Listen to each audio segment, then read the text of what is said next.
मेरे भविष्यवाणी के अनुसार 18 मई 2025 के बाद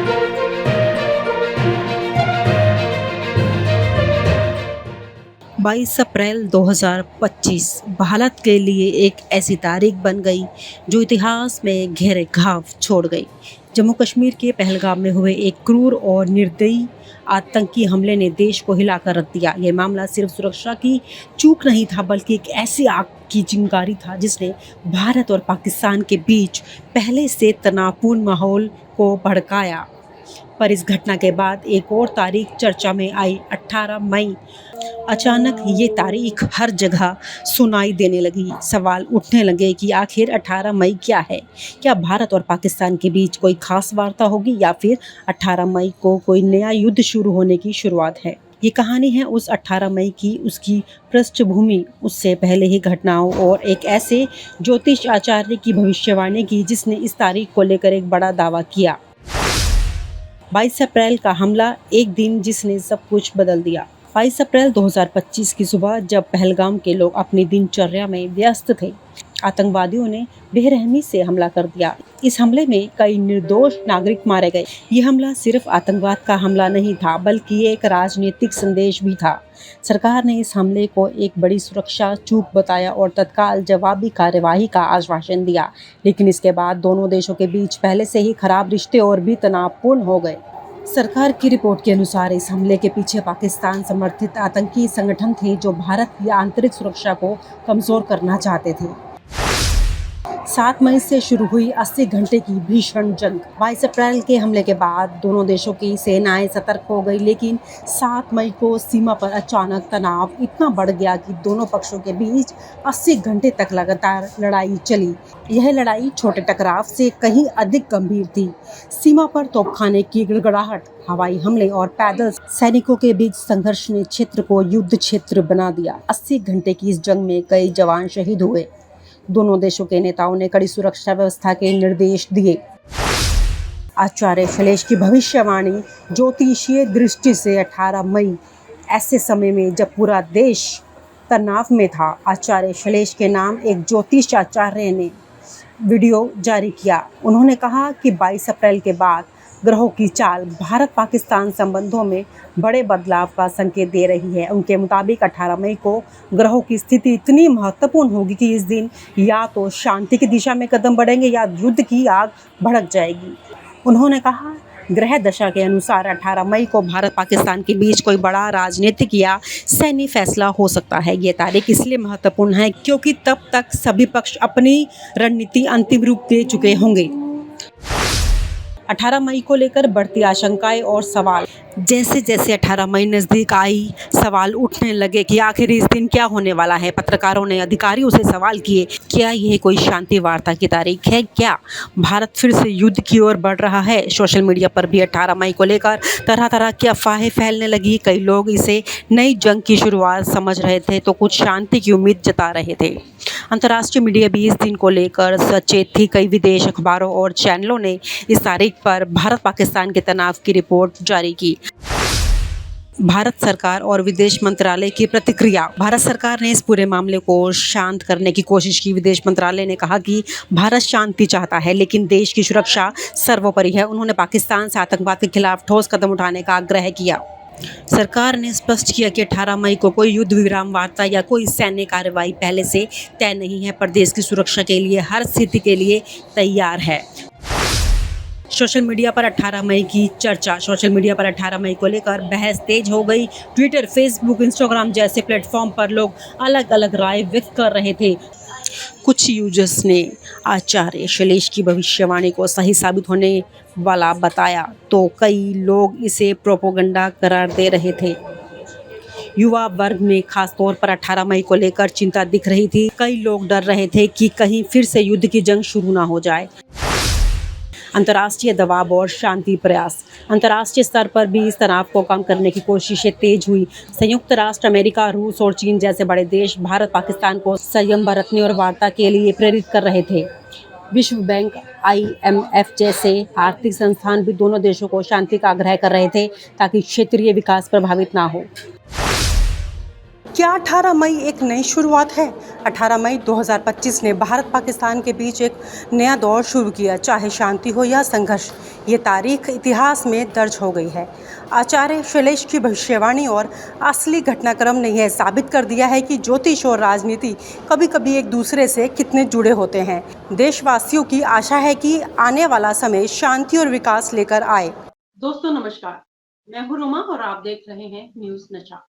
दोस्तों आज हमारे साथ है वैदिक तंत्र गुरु आचार्य शैलेश तिवारी जी, जिनकी भविष्यवाणियां समय समय पर चौंकाने वाली सच्चाई में बदलती रहती हैं।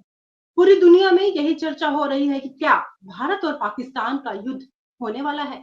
भारत और पाकिस्तान के बीच लगातार बढ़ता तनाव कौन से ऐसे योग जो युद्ध की ओर इशारा करते हैं।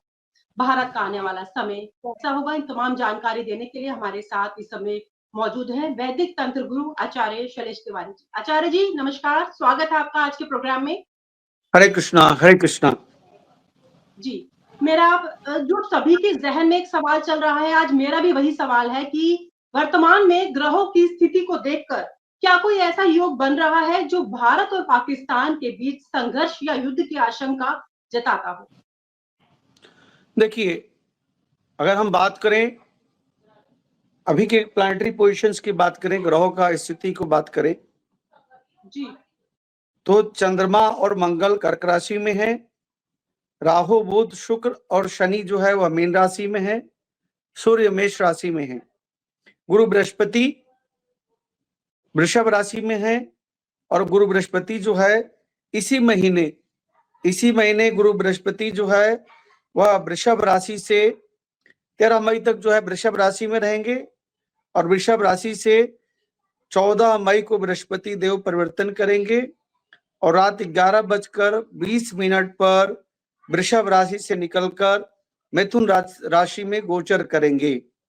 यह जो समय होगा भारत के लिए बहुत ही कह सकते हैं कूटनीति के लिए, भारत और पाकिस्तान में जिस तरह की तनातनी चल रहा है इसके लिए भारत के लिए बहुत ही लाभकारी रहेगा, क्योंकि भारत जो है वह देव गुरु बृहस्पति से संचालित होता है। बात करते हैं यह जो जिस तरह के हमले हुए हैं पहलगाम में, जिस तरह के हमले हुए हैं 18 और 7 25 दिन, यानी हम कह सकते हैं कि 18 वर्ष राहु और 7 वर्ष केतु, तो हम कह सकते हैं कि 25 दिन की बात है। 25 दिन पहले तक ये दोनों ग्रह उस तरह के एक्टिव नहीं हुए, लेकिन राहु और केतु दोनों के परिवर्तन 18 मई से हो रहे हैं, जबकि बृहस्पति का परिवर्तन 14 मई से हो रहा है। 14 मई से आप देखेंगे भारत की ताकत में वृद्धि होगी और पहली शुरुआत हमारा भारत का जो नेवी, इंडियन नेवी है, वह शुरुआत अपनी ताकत दिखाना शुरू करेगा। इसके बाद इंडियन एयरफोर्स और फिर नेवी। 18 मई की अगर हम बात करते हैं, चूंकि राहु जो है एक राशि में परिवर्तन 18 महीने के बाद करता है और 18 मई 2025 को शाम 5:08 पर यह कुंभ राशि में प्रवेश करेगा। राहु कुंभ राशि में प्रवेश करेगा मीन से, जो विशेष रूप से अगर केतु की बात करें तो केतु जो है वह कन्या से सिंह राशि में आएगा और हम कह सकते हैं कि यह जो राशि का परिवर्तन चक्र परिवर्तन है, राहु का शनि के घर में 18 वर्ष के बाद कुंभ में परिवर्तन या निश्चित तौर पर एक बहुत बड़े युद्ध का आहट देता है। हम कह सकते हैं 18 मई से निश्चित तौर पर भारत की ताकत में वृद्धि होगी। पाकिस्तान के लिए बहुत बड़ी भविष्यवाणी कर रहा हूं। 18 मई 2025 शाम को 5:40 के बाद से जो योग बन रहा है वह निश्चित तौर पर पाकिस्तान को 3 भाग में बांटने का योग बन रहा है और एक बहुत बड़े युद्ध की तरफ आगाज दिख रहा है। ठीक उसी प्रकार 18 मई 2025 के बाद बांग्लादेश के विशेष जो प्रधानमंत्री हैं उनको भी पद से पदच्युत होने का, उनके ताकत में कमी होने का, और साथ ही साथ हम यह भी कह सकते हैं ऐसी स्थिति में बंधक बनने की स्थिति बनती है।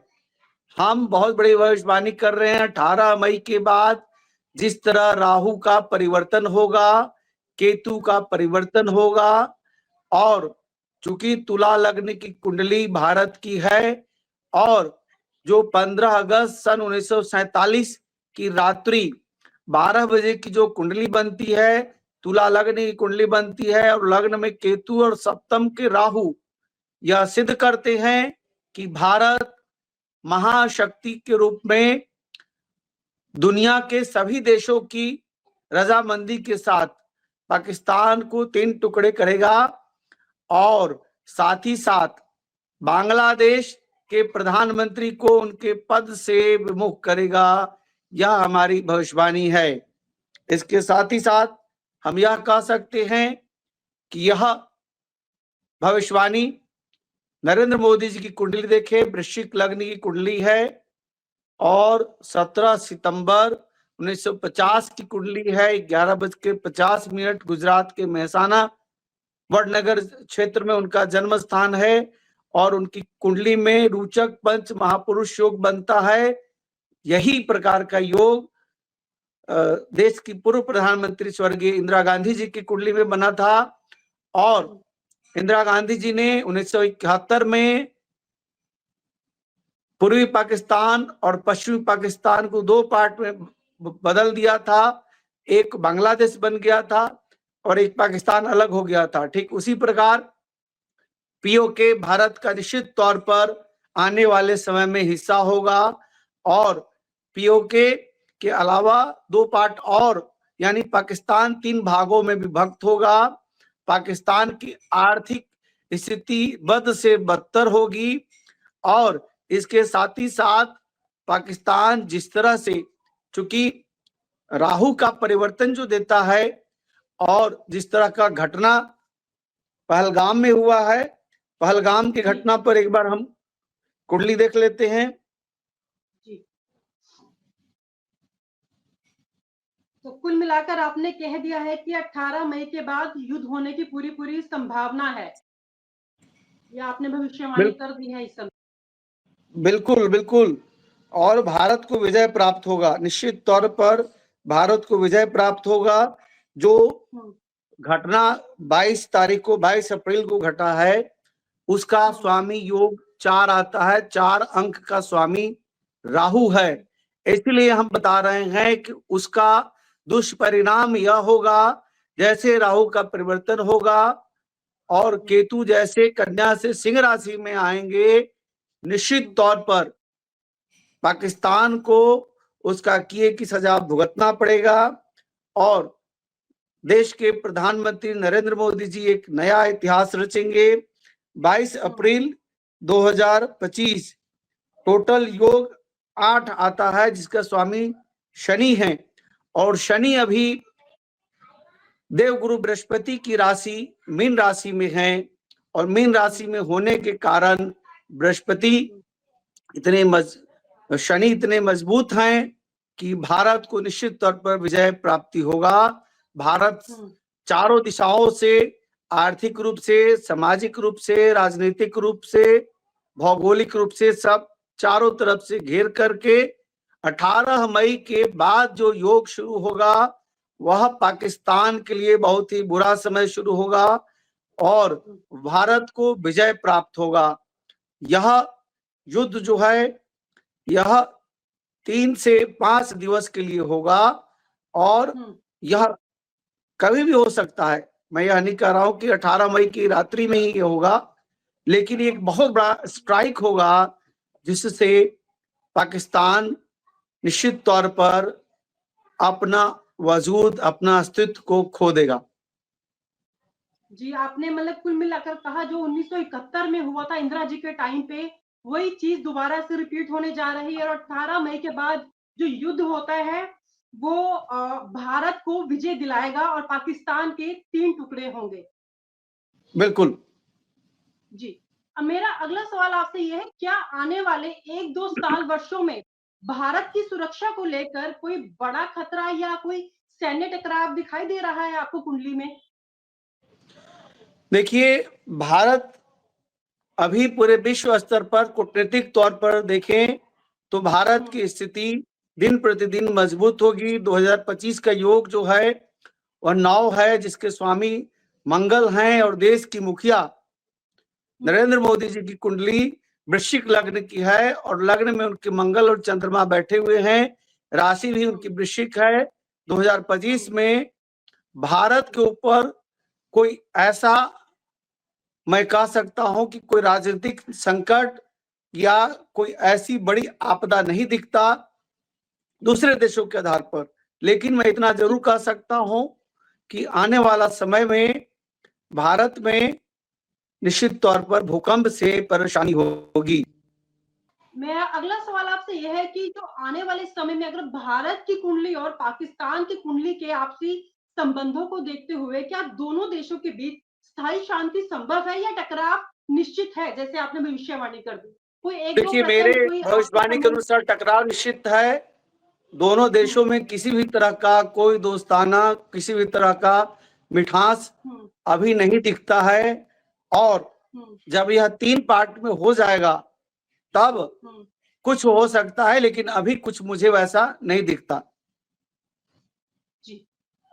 अगर हम बात करें 2025 और 2026 के बीच भारत के आंतरिक हालात, राजनीति, सामाजिक या आर्थिक संकट, इस पर आप पूरे मामले पर क्या संकेत देते हैं? साल 2025 में जो भारत में नए नए 2 कानून आएंगे, उस कानून के कारण हिंदू मुस्लिम 2 धर्मों के बीच जो है गर्माहट रहेगी, और कहीं ना कहीं भारतवर्ष में परेशानियों का सामना भारत को करना पड़ेगा, चाहे वह भारत का पूर्वोत्तर भाग हो, पश्चिम बंगाल हो, केरला हो, अथवा उत्तर प्रदेश के कुछ भूभाग हो, पश्चिमी भाग हो। कहीं न कहीं परेशानियों का सामना करना पड़ेगा। इसके बावजूद भी भारत के जो प्रधानमंत्री हैं वह इन सब पर नियंत्रण पा लेंगे, और निश्चित तौर पर इन सब से बाहर निकल करके भारत एक सशक्त राष्ट्र के रूप में दुनिया के सामने अपने आप को प्रदर्शित करेगा। भारत में वह हालात नहीं होंगे जो हालात रसिया और यूक्रेन में हुआ। जिस तरह से रसिया यूक्रेन की 2 से 2.5 साल तक युद्ध चलते आ रहा है, रसिया धीरे धीरे अंदर अंदर खोखला हो गया है, वो स्थिति नहीं रहेगी।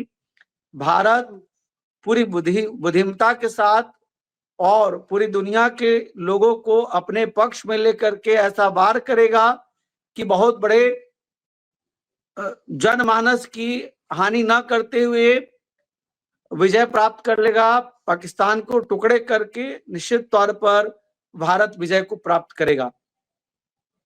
जी, मेरा एक सवाल और है, जिससे चाइना और अमेरिका की इस समय ट्रेड वॉर चल रही है और चाइना ने अमेरिका को पछाड़ भी दिया है, तो क्या अब अमेरिका चाइना के ऊपर सीधे हमला करेगा या किसी के जरिए हमला कर सकता है, किसी और कंट्री को आगे रखकर? इस पर आप क्या कहेंगे? देखिए, ट्रेड वार यह कंटिन्यूअस 2025 और 26 दोनों वर्ष चलेगा, और यह ट्रेड वार जो है वह गोल्ड के रूप में होगा, बिटकॉइन के रूप में होगा, और आप देखिएगा कि जून फर्स्ट वीक से रियल एस्टेट में बहुत ही आर्थिक मंदी आएगी। आप अभी से शुरू हो चुका है, अमेरिका में रियल एस्टेट रिसेशन शुरू हो चुका है, जो 2009 में हुआ था, जो 2019 में हुआ था, उसी तरह रिसेशन शुरू हो रहा है। ठीक उसी प्रकार भारतवर्ष में भी रियल एस्टेट में जून फर्स्ट वीक से रिसेशन की स्थिति उत्पन्न होगी, और निश्चित तौर पर मैं यह भविष्यवाणी कर रहा हूं कि जमीन की कीमत में गिरावट होगी, बिल्डिंग की कीमत में गिरावट होगी, कंस्ट्रक्शन की कीमत में गिरावट होगी, और उसके साथ ही साथ गोल्ड वार चलेगा। गोल्ड वार, कोल्ड वार, गोल्ड वार और कोल्ड वार मतलब सोने की लड़ाई, गोल्ड की लड़ाई होगी। और गोल्ड को आप देखिएगा साल के अंत तक यह 1,30,000 रुपए इंडियन रुपए में गोल्ड जो है इस साल के नवंबर दिसंबर तक 1,30,000 का 10 ग्राम का गोल्ड होगा, जिससे निश्चित तौर पर शादी विवाह में लड़कियों के पिता को निश्चित तौर पर परेशानी होगी। अमीरों को तो कोई समस्या नहीं होगा, लेकिन गरीबों से बहुत दूर सोना हो जाएगा। ठीक उसी प्रकार चांदी की भी बात करते हैं, क्योंकि मंगल का वर्ष है और मंगल चंद्रमा दोनों अच्छे मित्र हैं, और इसके कारण चंद्रमा का जो धातु है वह चांदी है। और चांदी में भी आप देखिएगा कि यह निश्चित तौर पर अभी 95, 99, 1 लाख की स्थिति पर है। यह 1.5 लाख से क्रॉस करके 1,60,000 से 1,70,000 की स्थिति में साल 2025 के दिसंबर तक हो जाएगा। क्रूड ऑयल में भी निश्चित तौर पर कीमतें बढ़ेंगी, और मैं यह भी एक बड़ी भविष्यवाणी कर रहा हूं, पूरी दुनिया में साल 2025 में खाना के लिए मारामारी होगा, और कहीं पे बहुत ज्यादा जो है सुखाड़ होगा और कहीं पे बहुत ज्यादा बाढ़ होगा। इसके कारण चूंकि साल 2025 जो भारतीय विक्रम संवत 282 है, जिसके राजा और मंत्री दोनों सूर्य हैं, यह निश्चित तौर पर कहीं बहुत ज्यादा भूकंप पैदा करेंगे, कहीं बहुत ज्यादा सुखाड़ पैदा होगा। आगजनी की घटनाएं निश्चित तौर पर यूरोप में होगा, अमेरिका में होगा, ऑस्ट्रेलिया में होगा, साउथ अफ्रीका में होगा, और करीब करीब पूरी दुनिया के करीब करीब सभी देशों में आगजनी की घटनाएं 18 मई से लेकर के 20 अक्टूबर तक चलता रहेगा, जिससे पूरी दुनिया में अस्थिरता की स्थिति उत्पन्न रहेगी। और साथ ही साथ हम यह कह सकते हैं कि साल 2025 भूखमरी की स्थिति पैदा करेगा, भूकंप की स्थिति पैदा करेगा। यह प्राकृतिक आपदाओं का नियंत्रण नहीं रखने का स्थिति होगा, और हम यह भी कह सकते हैं कि जलवायु परिवर्तन के कारण असमय बहुत ज्यादा वर्षा होगी, और जब जरूरत होगी वर्षा की तो उसमें वर्षा नहीं होगी, जिसके कारण अन्न के लिए लोग तरसेंगे। साल 2025 निश्चित तौर पर पूरी दुनिया के लिए एक चैलेंजिंग वर्ष होगा। कुल मिलाकर बहुत ही कष्टों का सामना करना पड़ सकता है ये जो आने वाला साल है। तो जैसा कि आपने पहले बताया था कि मैंने अभी नोट डाउन किया हुआ है, आपने बताया था कि पाकिस्तान में भी भूकंप आने की पूरी उम्मीद थी। पाकिस्तान में निश्चित तौर पर भूकंप आएगा। बृहस्पति के परिवर्तन और राहु केतु के परिवर्तन, और बृहस्पति साल 2025 में 3 राशियों में परिवर्तित होंगे। सबसे पहले 14 जनवरी को मेष राशि से वृषभ राशि में आए हैं, और 14 मई को वृषभ राशि से मिथुन राशि में आए हैं, और इसके बाद कर्क राशि में जाएंगे। इनके कारण यह देखिए हिमाचल प्रदेश के कांगड़ा से आगे आप बढ़िएगा, और इधर आप राजस्थान होते हुए ये क्षेत्र को आगे बढ़ करके देखेंगी तो इन सब क्षेत्रों में कोई बहुत ज्यादा परेशानी नहीं होगी। लेकिन पाकिस्तान और अफगानिस्तान में भूकंप के बहुत झटके होंगे, जिससे निश्चित तौर पर बहुत बड़ी परेशानी आएगी।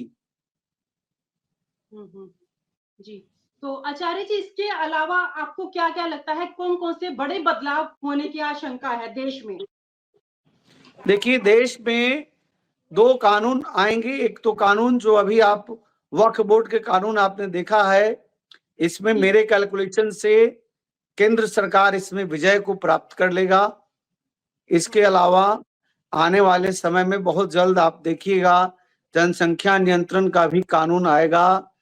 एनआरसी भी आने वाले समय में आएगा, और बहुत गंभीरता से आएगा। इसके खिलाफ बहुत आंदोलन भी होंगे, बहुत मारकाट भी होगा, लेकिन अंततः यह एनआरसी धीरे धीरे लागू होने की स्थिति में रहेगी। बहुत सारे स्टेट जो है वह केंद्र सरकार से झगड़ा करेगा जीएसटी को लेकर के, इसमें भी परेशानी होगी।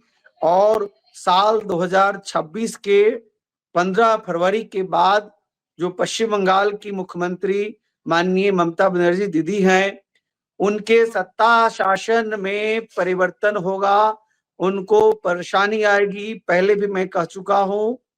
और जी वहां पर एक बहुत बड़ा धार्मिक उन्माद, धार्मिक आंदोलन की स्थिति पैदा होगी, जिसका खामियाजा उनको पद प्रतिष्ठा गंवा करके भुगतना पड़ेगा। ऐसा मेरा एस्ट्रोलॉजिकल आकलन है। जी, एक चीज आपने पिछली बार और बताई थी कि बिहार को लेकर काफी चेहरे आपने बताए थे, नीतीश कुमार, उनके जो बेटे हैं युवा चेहरा, और संजीव चौरसिया, तेजस्वी यादव। क्या अभी भी उनकी कुंडली में वही ग्रह चल रहे हैं, कुछ तब्दीली आ रही है कुछ? प्रशांत जिसके किशोर जिसके जन्म के समय जो प्लानिटरी पोजीशन बैठ गया है, वही ग्रह हमेशा जीवन प्रयत्न काम करता है। अंकों के खेल पर हम सारा कैलकुलेशंस निकालते हैं। एस्ट्रोलॉजिकली कैलकुलेशन जो चुनाव का होता है, उसके आधार पर मैंने बताया था कि सबसे बड़ी पार्टी बीजेपी होगी, दूसरी बड़ी पार्टी जो है वह आरजेडी होगी, तीसरी बड़ी जो पार्टी होगी वह जेडीयू होगी, चौथी बड़ी पार्टी जो होगी वह कांग्रेस पार्टी होगी। और मैंने बताया था प्रशांत किशोर जी की पार्टी और AIM जो इनका असदुद्दीन ओवैसी जी की पार्टी है, यह कुछ बड़ा चमत्कार नहीं कर पाएगी। ये दोनों पार्टियां हम कैलकुलेशंस के आधार पर बताया था मैंने कि यह 0 पर आउट हो जाएंगी।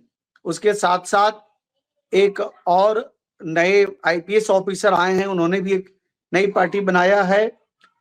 इन सब के आधार पर हम कह सकते हैं कि नई पार्टियों का कोई बहुत बड़ा वजूद नहीं होगा, लेकिन फेस वैल्यू का महत्व होगा।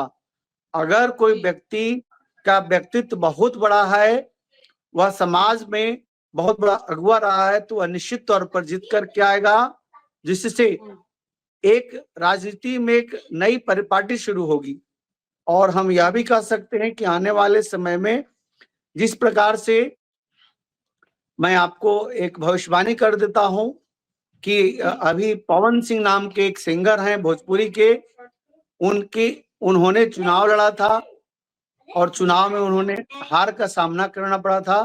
हमारी भविष्यवाणी है कि उनकी पत्नी आने वाले समय में चुनाव लड़ेंगी और वह चुनाव जीत कर के आएंगी, और जिससे इस तरह के जो कलाकार हैं, जो भोजपुरी कलाकार हैं, जो आम जनमानस को अपने तरफ आकर्षित करते हैं, चाहे वह पवन सिंह हो, चाहे एक बहुत बड़े प्रसिद्ध, क्या मैं उनका नाम अभी भूल रहा हूँ, कोई यादव हैं, वो भी बहुत बड़े भोजपुरी के सिंगर हैं। तो इस तरह के जो आम जनमानस के बीच में आकर्षण का केंद्र बनते हैं व्यक्ति, जिनका बहुत ज्यादा पब्लिक के बीच लगाव होता है, ऐसे लोगों की राजनीतिक शक्ति में निश्चित तौर पर साल 2025 में वृद्धि होगी। और खेसारी लाल यादव, वह भी आने वाले समय में 2025 में राजनीति में आएंगे और उन्हें लाभ यश की प्राप्ति होगी। जी, आचार्य जी, मेरा बस लास्ट सवाल आपसे यह है कि क्या ग्रहों की वर्तमान स्थिति और गोचर के अनुसार भाजपा की जो अगले राष्ट्रीय अध्यक्ष का चयन दक्षिण भारत से होने की संभावना है या किसी और दिशा से? या आखिरी सवाल नहीं, उनके जो अध्यक्ष होंगे वह उत्तर भारत से ही होंगे, दक्षिण भारत से नहीं होंगे, और पुरुष ही होंगे, स्त्री नहीं होंगी। अभी कौन कौन से नाम आपको लग रहे हैं इसमें? देखिए, दो अच्छे प्रभावशाली व्यक्ति की कुंडली है, भूपेंद्र यादव जी का और मनोहर लाल खट्टर जी का। ये दो प्रभावशाली व्यक्तित्व के व्यक्ति का कुंडली है, जो निश्चित तौर पर ताकतवर कुंडली मुझे दिखती है न्यूमरोलॉजिकल कैलकुलेशन के आधार पर। चलिए, 2 नाम हैं, काफी प्रभावशाली नाम है जो आपने बताए हैं। उम्मीद करते हैं इन दोनों में से एक नाम का चयन होगा। फिलहाल आज प्रोग्राम में जुड़ने के लिए, चर्चा काफी करने के लिए आपका बहुत-बहुत शुक्रिया। हरे कृष्ण। और आप हमसे जुड़े रहने के लिए सब्सक्राइब करें YouTube पर, फॉलो करें Twitter पर और लाइक करें Facebook पर। और ज्यादा जानकारी के लिए आपको टाइप करना होगा सिर्फ न्यूज़ नशा।